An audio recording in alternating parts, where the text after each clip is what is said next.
Eh, Jalan tol itu adalah infrastruktur publik.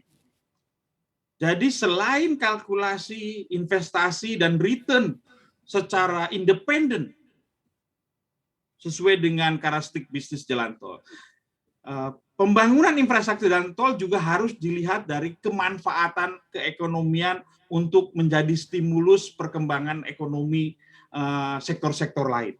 Ya.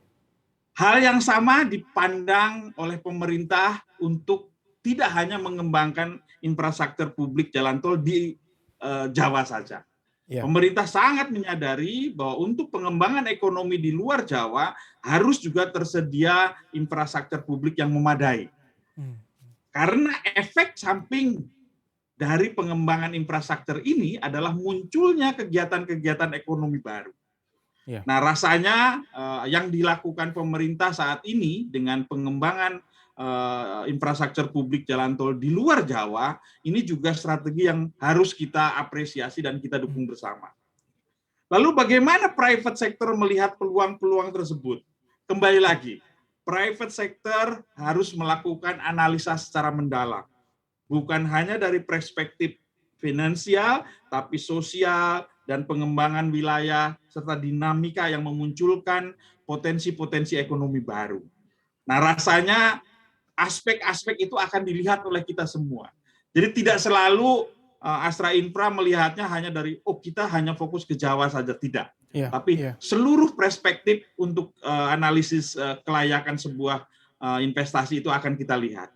Jadi kita selalu terbuka dengan berbagai macam opportunity yang tersedia, yang ditawarkan oleh pasar kepada kita. Saya kira itu, Erwin.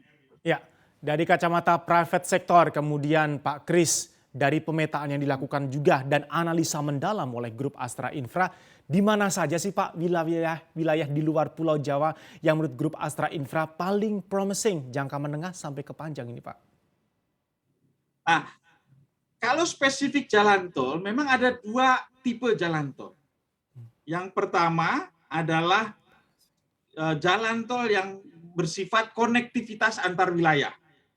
Ini biasanya jalan tol yang menghubungkan rural area dengan tujuan membangkitkan potensi ekonomi di tujuan-tujuan destinasi dari tol tersebut maupun di sekitarnya.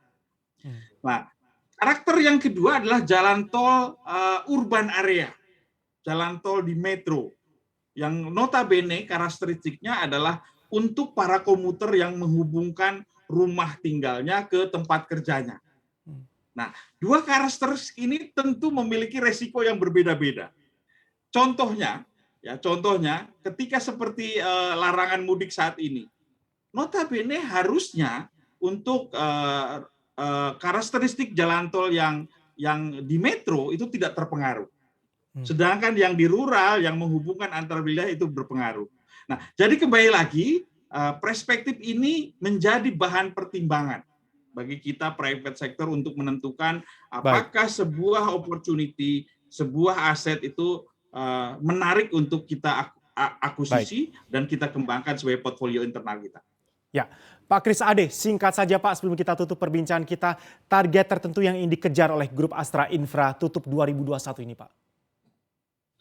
Kita tetap ingin mendapatkan fundamental kondisi internal kita yang semakin kokoh, dan di luar itu kita ingin terus bertumbuh. Baik dari sisi portfolio maupun dari sisi kondisi keuangan kita. Saya kira itu. Install aplikasi kami CNBC Indonesia di Google Play Store dan App Store untuk mengikuti perkembangan terkini berita bisnis dan ekonomi.